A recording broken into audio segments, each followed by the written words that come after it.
O fogo lambia as paredes da casa grande como se quisesse devorar os pecados ali escondidos. Tiros rasgavam o ar da madrugada, e o cheiro de pólvora se misturava ao do melaço queimado. No pátio, Maria Bonita avançava como uma tempestade de vermelho, a peixeira na mão, os olhos faiscando com a fúria de 1000 vozes silenciadas. "Onde está o coronel?" gritou ela, o lenço vermelho tremulando como uma bandeira de guerra. Um dos capangas cambaleou ferido, apontando com o dedo trêmulo para mapear a capela. Sem hesitar, Maria correu por entre os corpos, o terço no pulso, balançando como uma sentença.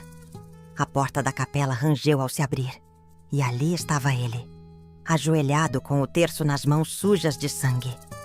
"Tu acha que Deus vai te salvar, coronel?" A noite era uma fornalha, o ar denso com o cheiro de terra seca e cactos murchos. A lua cheia pairava baixa sobre a caatinga, sua luz prateada esculpindo sombras cortantes na paisagem recortada do sertão baiano, 1934. O vento sibilava entre os galhos espinhosos, carregando murmúrios de segredos e o leve estalar de cascos na pedra. Ao longe, o uivo de um cão rasgou o silêncio, respondido pelo crepitar de uma fogueira. Era uma terra de fome e desafio, onde o sol escaldava os dias e a lua testemunhava os pecados da noite. No coração dessa vastidão, a vila de São Miguel do Araguaia tremia sob o jugo do coronel Eustáquio, um homem cuja riqueza era tão vasta quanto sua crueldade. Sua fazenda, um engenho de cana-de-açúcar, erguia-se como um castelo de barro e poder, cercado por roças que gemiam sob o peso de trabalhadores famintos. As chaminés do engenho cuspiam fumaça negra, um dragão adormecido que nunca descansava. O cheiro doce do melaço se misturava ao suor dos homens e ao medo das mulheres que, sob promessas frágeis, caíam nas garras do coronel. Diziam que o coronel nascera em berço de ouro, mas sua alma se moldara no ferro das senzalas e no sangue dos que ousaram contrariá-lo. Quando jovem, estudou em Salvador, mas voltou ao sertão para consolidar o império herdado, não com justiça, mas com espora e pólvora. Tinha um diário trancado em seu escritório, onde anotava nomes, dívidas e traições reais ou imaginadas. Para ele, o sertão era um jogo de domínio, e cada vida era apenas uma ficha descartável. Foi numa dessas noites quentes que a história começou a se desenrolar, com um grito abafado ecoando de um dos quartos da casa grande. Joana, uma jovem de 16 anos, pele queimada pelo sol e olhos de cervo assustado, correu descalça pela terra batida, o vestido rasgado agarrado ao corpo. Seu terço de contas de madeira balançava no pescoço, um fio de fé que parecia insuficiente contra o peso da vergonha e do medo. Ela fora contratada como empregada, atraída por promessas de um futuro melhor para sua família. Mas o que encontrou foi a luxúria predatória do coronel Eustáquio. Ele a tomara à força, rindo enquanto ela implorava, e agora ameaçava a vida de seus pais se ela ousasse falar. Joana tropeçou na escuridão, o coração batendo como tambores de guerra. A caatinga a engoliu, os espinhos rasgando sua pele, mas ela não parou. Corria para salvar não só a si mesma, mas a honra que lhe fora roubada. Enquanto fugia, o vento parecia sussurrar um nome: Maria Bonita. A cangaceira mulher de Lampião era uma lenda viva, temida e reverenciada. Diziam que ela carregava uma faca tão afiada quanto seu olhar, e que seus lenços vermelhos eram tingidos com o sangue de seus inimigos. Joana não sabia se era verdade, mas naquela noite, o nome de Maria era sua única esperança. A algumas léguas dali, o acampamento dos cangaceiros era um ponto de luz na escuridão. O fogo crepitava, lançando sombras dançantes sobre os rostos marcados de homens e mulheres que viviam à margem da lei. Maria Bonita, com seus 30 anos, estava sentada sobre uma pedra, polindo a lâmina de sua peixeira com uma calma que escondia a tempestade em sua alma. Seus cabelos negros, presos num coque frouxo, brilhavam sob a luz da lua. O lenço vermelho no pescoço, símbolo de sua rebeldia, tremulava ao vento. Seus olhos profundos como poços observavam o horizonte, onde a caatinga parecia sussurrar segredos. Ao seu lado, Lampião, Virgulino Ferreira, limpava sua espingarda com movimentos precisos. Ele era o rei do cangaço, mas Maria era sua rainha, não por subserviência, mas por força.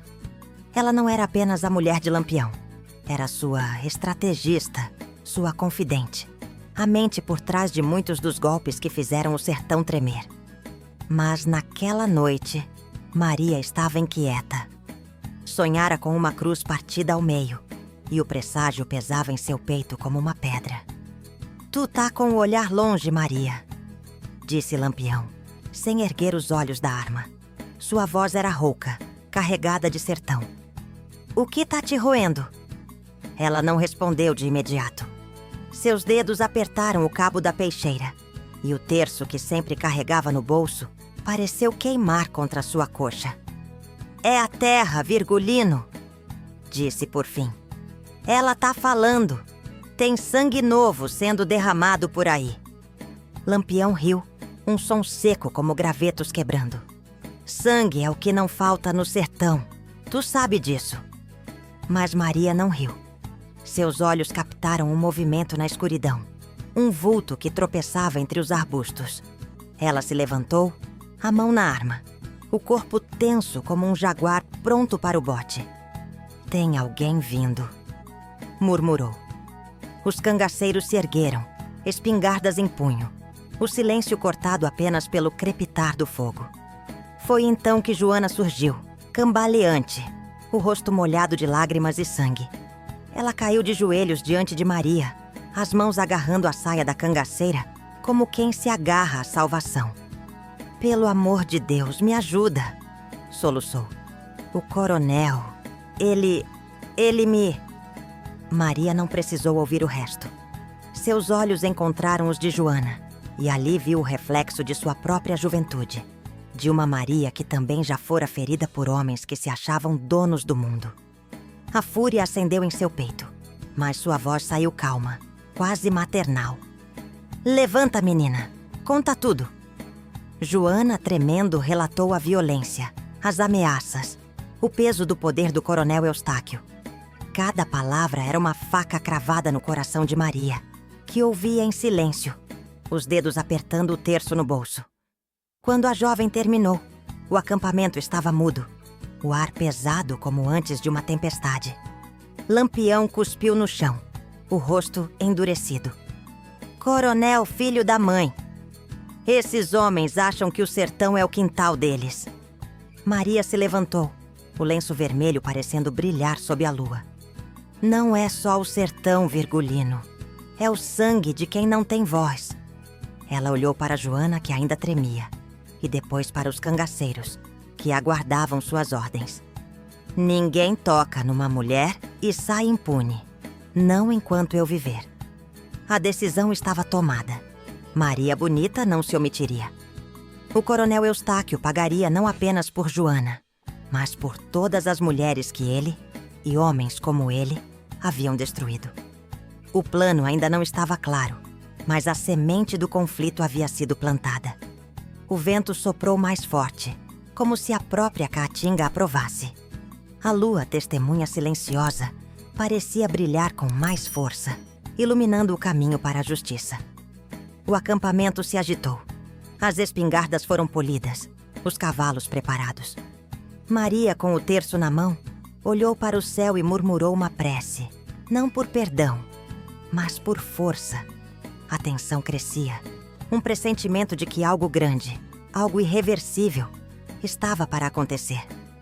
O amanhecer raiou com um sol que parecia derreter o horizonte, tingindo a caatinga de tons alaranjados e dourados. O ar trazia o cheiro áspero de poeira e o leve perfume de jurema, misturado ao suor dos cavalos e ao metal das espingardas. No acampamento dos cangaceiros, o silêncio da noite dera lugar a uma atividade febril. Maria Bonita, com o lenço vermelho amarrado firme no pescoço, caminhava entre os homens e mulheres, os olhos faiscando com uma determinação que fazia até os mais endurecidos baixarem o olhar. Joana, agora abrigada sob uma lona, ainda tremia, mas os cuidados de Dadá, a cangaceira de mãos gentis e língua afiada, a mantinham viva. Maria parou junto à fogueira apagada, as brasas ainda quentes sob a cinza. Seu terço, enrolado no pulso como uma pulseira de guerra, refletia a luz fraca do amanhecer. Ela sabia que o coronel Eustáquio não era um inimigo qualquer. Sua fazenda era uma fortaleza, guardada por capangas armados até os dentes, e seu nome era sussurrado com medo em toda São Miguel do Araguaia. Atacá-lo seria como cutucar um vespeiro com uma vara curta, mas Maria não era mulher de recuar. Ela já enfrentara coronéis, volantes e até a própria morte. O que a movia agora não era só a fúria, mas um senso de justiça que queimava mais que o sol do sertão. "Precisamos saber tudo sobre ele", disse Maria, a voz firme, reunindo os cangaceiros em um círculo. Lampião, ao seu lado, assentiu, o chapéu de couro inclinado sobre os olhos. "Onde ele dorme, onde guarda o ouro, quantos homens tem, quem são os fracos que podem trair. Tudo." Zé Baiano, um cangaceiro magro com cicatrizes que pareciam mapas no rosto, cuspiu no chão. "O coronel é cobra, Maria. Não vai ser fácil. Dizem que ele tem até um padre comprado para abençoar as safadezas dele." Maria sorriu, um sorriso frio que não alcançava os olhos. "Então a gente vai cortar a cabeça da cobra antes que ela morda." O dia foi de observação.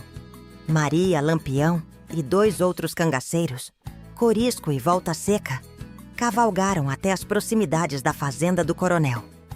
Escondidos entre os mandacaros e as rochas, observaram o movimento. A casa grande, com suas paredes brancas e janelas de madeira entalhada, parecia um palácio em meio à miséria do sertão. Os trabalhadores curvados nas roças de cana cortavam sob o chicote dos capatazes, o som ritmado das facas contra os talos ecoando como um lamento. O cheiro doce do melaço pairava, mas havia algo mais no ar. O fedor do medo. Maria notou os detalhes.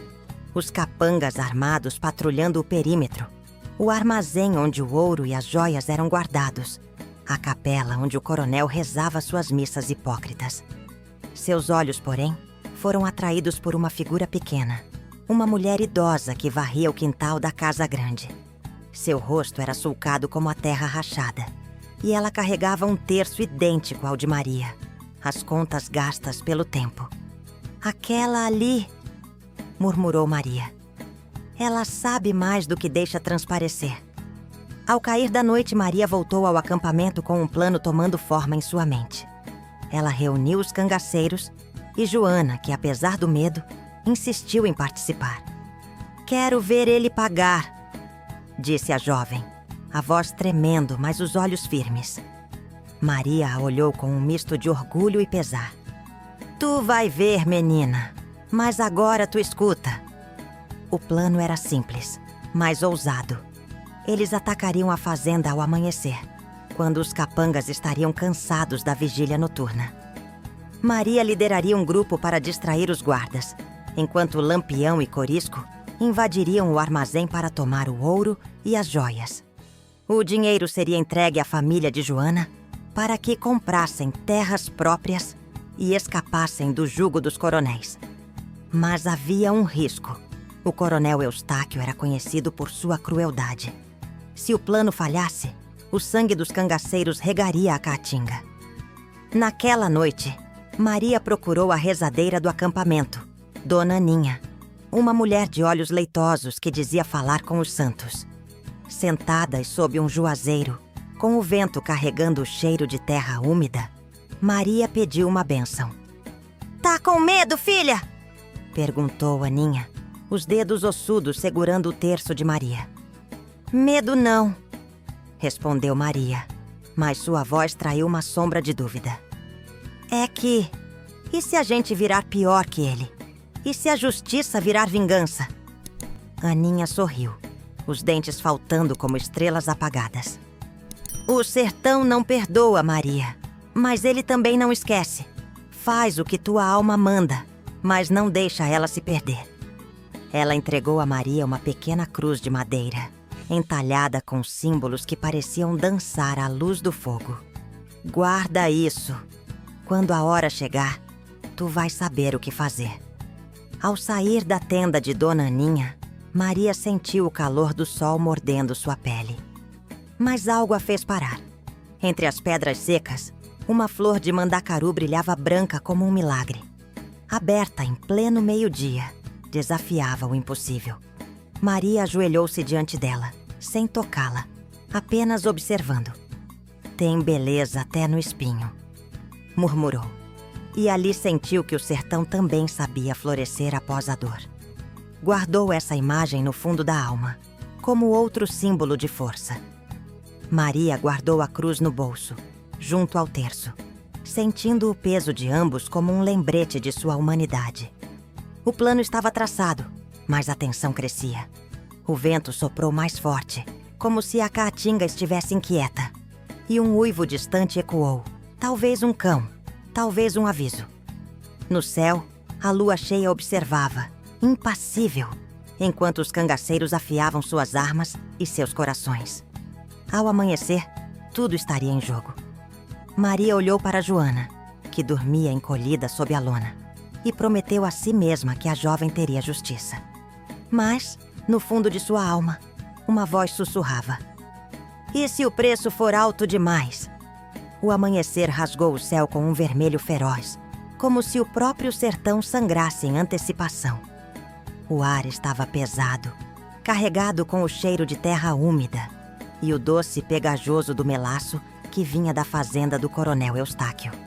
A caatinga, silenciosa, parecia prender a respiração, enquanto os cangaceiros, sombras entre os mandacaros, avançavam com passos leves como os de um lobo. Maria Bonita liderava o grupo de distração, o lenço vermelho no pescoço brilhando como uma chama contra o cinza da aurora.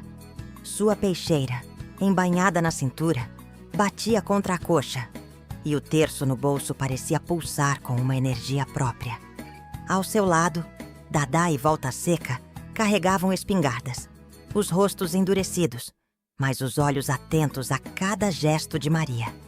Lampião, com Corisco e Zé Baiano, seguia por um caminho paralelo, rumo ao armazém onde o ouro do coronel era guardado. O plano era claro. Maria atrairia os capangas para o lado oeste da fazenda com uma emboscada falsa, enquanto Lampião e seu grupo invadiriam pelo leste. Joana, sob ordens de Maria, ficara no acampamento com Dona Aninha, protegida, mas com um punhal na mão e a promessa de que veria justiça. Maria ergueu a mão, sinalizando para o grupo parar. A casa grande surgia à frente, suas paredes brancas refletindo o sol nascente como um espelho cruel.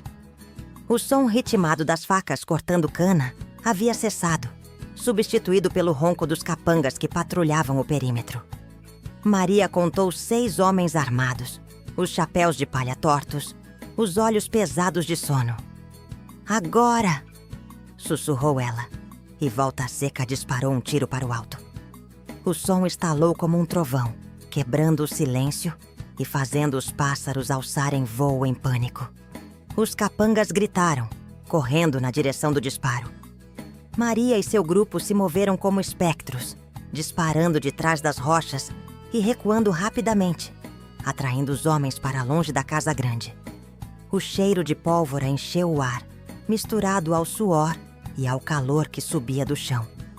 Maria sentia o coração bater forte, mas sua mente estava afiada, cada movimento calculado. Ela gritou provocações, a voz cortante como sua lâmina. Vem, cachorros do coronel! Vem provar o gosto do cangaço! Enquanto isso, Lampião e seu grupo rastejavam pelo lado leste, escondidos pelas sombras longas dos juazeiros. O armazém, uma construção de taipa reforçada com ferro, estava à vista. Mas algo estava errado. Um capanga extra, não previsto, Montava a guarda na porta, a espingarda apoiada no ombro. Lampião praguejou baixo, o olhar faiscando para Corisco. Maria disse que eram só 4 no leste. Esse aí é novidade. Corisco, com seu sorriso torto, sacou a faca. Deixa comigo, capitão. Ele deslizou pelo terreno como uma cobra, silencioso. E em segundos o capanga caiu com um gemido abafado, a garganta cortada. Mas o barulho, por menor que fosse, alertou outro guarda, que disparou um tiro de alerta. O plano estava desmoronando. No lado oeste, Maria ouviu o disparo vindo do leste e soube que algo dera errado. Seu estômago se apertou, mas ela não hesitou. "Dadá, agora!" gritou, e as duas correram para o curral, onde os cavalos dos capangas relinchavam em pânico. Com um golpe rápido, Maria cortou as cordas que prendiam os animais, que dispararam em debandada, derrubando 2 capangas no caminho. O caos era sua arma, e ela o manejaria como ninguém. Mas o coronel Eustáquio não era homem de ficar acuado. Da varanda da casa grande ele surgiu, a barba grisalha brilhando ao sol, uma espingarda de caça nas mãos. Seus olhos, frios como os de uma víbora, encontraram Maria no meio do tumulto. "Cangaceira desgraçada!" bradou, a voz ecoando sobre os gritos e disparos. "Tu acha que pode vir na minha terra e me desafiar?" Maria parou, o lenço vermelho tremulando ao vento, a peixeira brilhando na mão. "Tua terra, coronel. Aqui é o sertão, e o sertão não tem dono." Ela avançou, os olhos fixos nos dele, ignorando os capangas que tentavam cercá-la. Era um confronto de vontades, um duelo que ia além das armas. O coronel disparou, mas Maria já estava em movimento, rolando para o lado enquanto a bala levantava poeira onde ela estivera. Nesse momento, um grito cortou o ar. Volta Seca, ferido no ombro, caiu atrás de uma rocha, o sangue manchando o chão seco. Dadá correu para ajudá-lo, mas os capangas fecharam o cerco. Maria sentiu o peso do imprevisto como uma pedra no peito. O plano, tão cuidadosamente traçado, estava se desfazendo, e o coronel parecia ter a vantagem. Foi então que ela viu a velha varredora, a mesma que notara no dia anterior, escondida atrás de um carro de boi. Seus olhos se encontraram, e a mulher, com um gesto quase imperceptível, apontou para uma trilha estreita que levava aos fundos da casa grande. Maria entendeu o recado. A velha sabia de algo. Talvez uma entrada secreta. Talvez uma fraqueza do coronel. Era um risco, mas Maria não tinha escolha. "Dadá, segura eles!" gritou, correndo na direção da trilha. Os disparos ecoavam, o cheiro de pólvora e sangue enchendo o ar, enquanto o sol subia, implacável, como um juiz silencioso. Maria alcançou a trilha, a cruz de madeira que Dona Aninha lhe dera pesando no bolso. O confronto estava apenas começando, e o clímax se aproximava, carregado de sangue e revelações. No coração da tempestade, Maria Bonita não era mais apenas uma cangaceira. Era a fúria do sertão, a voz das mulheres silenciadas. E ela não recuaria até que a justiça fosse feita. O sol já escaldava o sertão, e o ar tremia com o calor e o cheiro acre de pólvora. A fazenda do coronel Eustáquio era um campo de batalha. O chão manchado de vermelho, os gritos dos capangas misturando-se ao relinchar dos cavalos em fuga. Maria Bonita corria pela trilha estreita indicada pela velha varredora. Os espinhos da caatinga rasgando sua saia, o lenço vermelho no pescoço como uma bandeira de guerra. A cruz de madeira no bolso parecia pulsar, um lembrete da promessa de Dona Aninha. "Quando a hora chegar, tu vais saber o que fazer."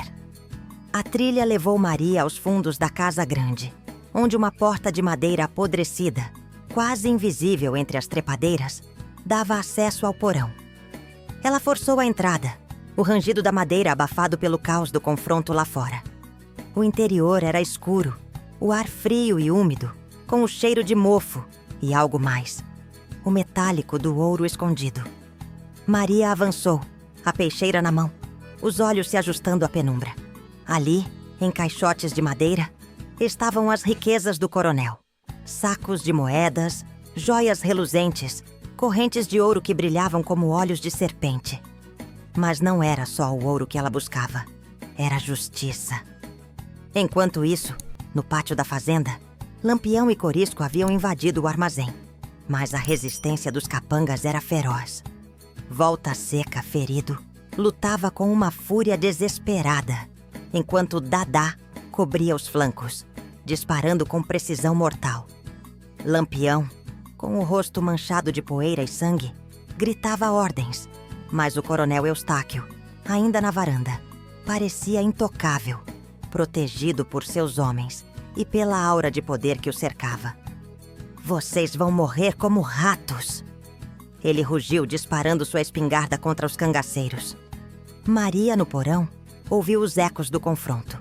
Seu coração batia forte, mas sua mente estava clara. Ela encheu um saco com ouro e joias, o peso quase a derrubando, mas sua força vinha de algo maior. A imagem de Joana, a jovem violada, e de tantas outras mulheres que o sertão engolira. Ao sair do porão, ela viu a velha varredora novamente, agora parada no quintal, o terço nas mãos. "O coronel tá na capela", sussurrou a mulher, os olhos brilhando com uma mistura de medo e esperança. "Ele acha que Deus vai protegê-lo." Maria assentiu, um plano final se formando. Ela voltou ao pátio, o saco de ouro pendurado no ombro, e gritou para Lampião: "A capela! Ele tá lá!" Os cangaceiros, exaustos mas inflamados, mudaram o foco do ataque. Maria liderou o caminho, o lenço vermelho tremulando como uma chama, enquanto os capangas, desorientados, caíam um a um. A capela era pequena, com paredes brancas e um altar adornado com velas apagadas. O coronel Eustáquio estava lá, ajoelhado, o terço nas mãos, mas seus olhos não eram de oração. Eram de um homem que sabia que o fim se aproximava. Quando Maria entrou, a porta batendo atrás dela, ele se levantou, a espingarda apontada. "Tu é o demônio em forma de mulher!" cuspiu ele, a voz trêmula de raiva e medo.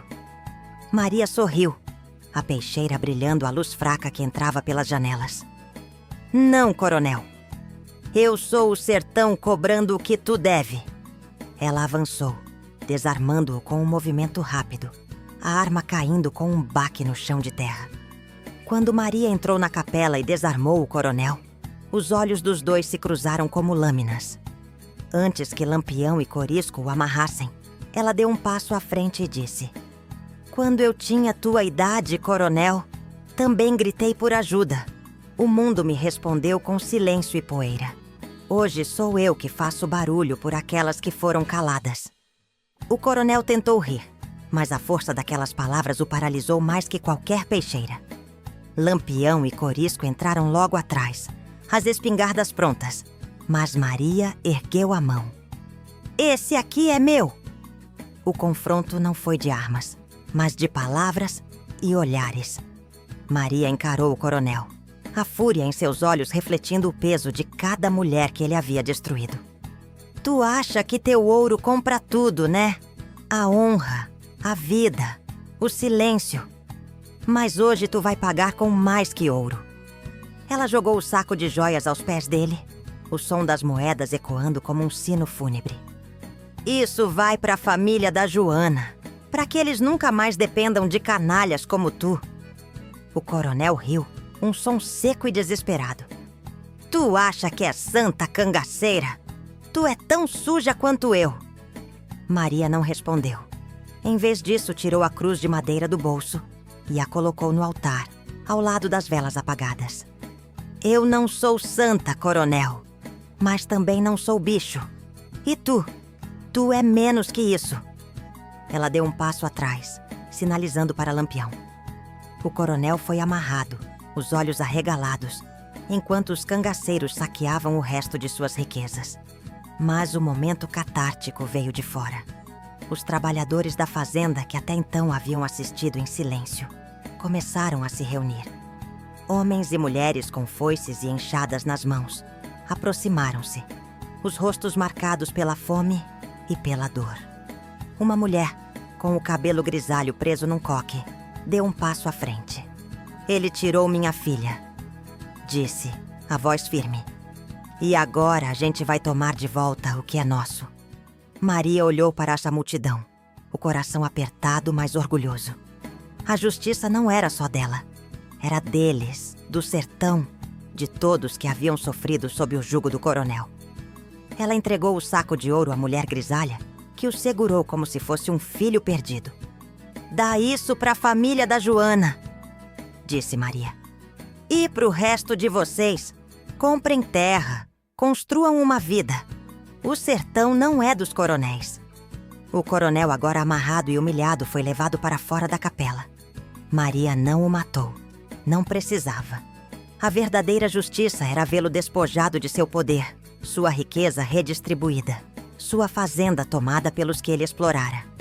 Ela deixou a cruz de madeira no altar, um símbolo de que a luta era maior que ela, maior que o cangaço. O vento soprou, carregando o cheiro de terra e liberdade, enquanto os trabalhadores erguiam suas vozes num canto rouco, um hino de redenção. O sol do meio-dia pairava impiedoso sobre São Miguel do Araguaia, transformando a Caatinga num mar de calor ondulante. A fazenda do coronel Eustáquio, outrora um símbolo de opressão, agora estava silenciosa, exceto pelo murmúrio dos trabalhadores que, com enxadas e foices, começavam a desmontar as cercas que dividiam a terra. O cheiro doce do melaço ainda pairava, mas havia algo novo no ar. O aroma fresco de terra remexida, de sementes prontas para serem plantadas. A casa grande, com suas paredes brancas agora marcadas por fuligem e balas, parecia menor, como se o próprio sertão a estivesse engolindo. Maria Bonita, de pé no alto de uma colina, observava a vila ao longe. Seu lenço vermelho, agora sujo de poeira e sangue, tremulava ao vento como uma bandeira que sobrevivera à guerra. A peixeira, embainhada, repousava na cintura, e o terço, ainda enrolado no pulso, parecia mais leve, como se tivesse cumprido seu propósito. Ao seu lado, Lampião limpava sua espingarda, o rosto marcado pela batalha, mas com um brilho de orgulho nos olhos. Tu virou o sertão de cabeça para baixo, Maria, disse ele, a voz rouca carregando um raro tom de admiração. Ela não respondeu de imediato. Seus olhos percorriam o horizonte, onde a Caatinga se estendia até se perder na bruma do calor. Joana, agora com a família reunida, estava a caminho de uma nova terra, comprada com o ouro do coronel. A jovem havia abraçado Maria antes de partir, os olhos molhados, mas firmes. Eu nunca vou esquecer o que tu fez, dissera Joana, entregando a Maria um pequeno lenço azul, bordado com flores tortas. Maria o guardava agora no bolso, junto à cruz de madeira de Dona Aninha, como um lembrete de que sua luta não era só por sangue, mas por esperança. Os cangaceiros exaustos preparavam-se para deixar a vila. Volta Seca, com o ombro enfaixado, ria com corisco, enquanto Dadá organizava os cavalos. Mas Maria sabia que o que acontecera ali não era apenas um assalto ou uma vingança. Era uma ruptura, um momento em que o sertão, por um instante, respirara livre. Os trabalhadores, agora donos de suas próprias terras, cantavam uma moda antiga, suas vozes roucas subindo como fumaça para o céu. Era um canto de luto, mas também de renascimento. Naquela noite, sob a mesma lua cheia que testemunhara o começo de tudo, Maria reuniu os cangaceiros em torno de uma fogueira. O fogo crepitava, lançando sombras que dançavam como fantasmas na Caatinga. Ela tirou o lenço azul de Joana do bolso e o segurou contra a luz das chamas. "Isso aqui", disse, a voz firme, mas carregada de emoção. "É mais que pano. É a vida de uma menina que não vai mais abaixar a cabeça. É o que a gente luta para deixar para trás." Ela amarrou o lenço azul ao lado do vermelho, um símbolo de que a luta do cangaço não era só por ouro ou poder, mas por algo maior. Depois pegou a cruz de madeira e a fincou no chão, perto da fogueira. Que isso fique aqui, disse, para lembrar que a justiça não vem de graça, mas ela vem. Os cangaceiros em silêncio baixaram as cabeças, não em oração, mas em respeito. Até Lampião, sempre o último a se curvar, tocou o chapéu de couro em um gesto raro de reverência. O coronel Eustáquio, humilhado e despojado, fora deixado vivo, mas sua lenda estava morta. Os boatos já corriam pelo sertão. Maria Bonita, a rainha do cangaço, havia derrubado um gigante. A história crescia, misturando verdade e mito, como o vento que espalha sementes. Maria sabia que a fama a seguiria, mas também o perigo. O sertão não perdoava, e outros coronéis viriam. Mas, por ora, ela havia deixado uma marca, não só na terra, mas nas almas. Ao amanhecer, os cangaceiros partiram, suas silhuetas se dissolvendo na bruma da caatinga. A cruz de madeira permaneceu fincada no chão, um marco silencioso no lugar onde tudo mudou. Os trabalhadores da vila, agora livres, contariam a história para seus filhos, e eles para os seus. Maria Bonita, a mulher de lenço vermelho e coração de fogo, tornou-se mais que uma cangaceira. Era a voz do sertão, o eco de uma justiça que não se curvava. E sob a luz da lua, o sertão continuou a sussurrar seu nome, uma lenda que não morreria. Maria Bonita, a rainha que fez o impossível. "O sertão não esquece", dissera Dona Ninha. E Maria, cavalgando para o horizonte, sabia que era verdade. Sua luta, sua dor, sua coragem, tudo isso viveria para sempre, como o vento que nunca para.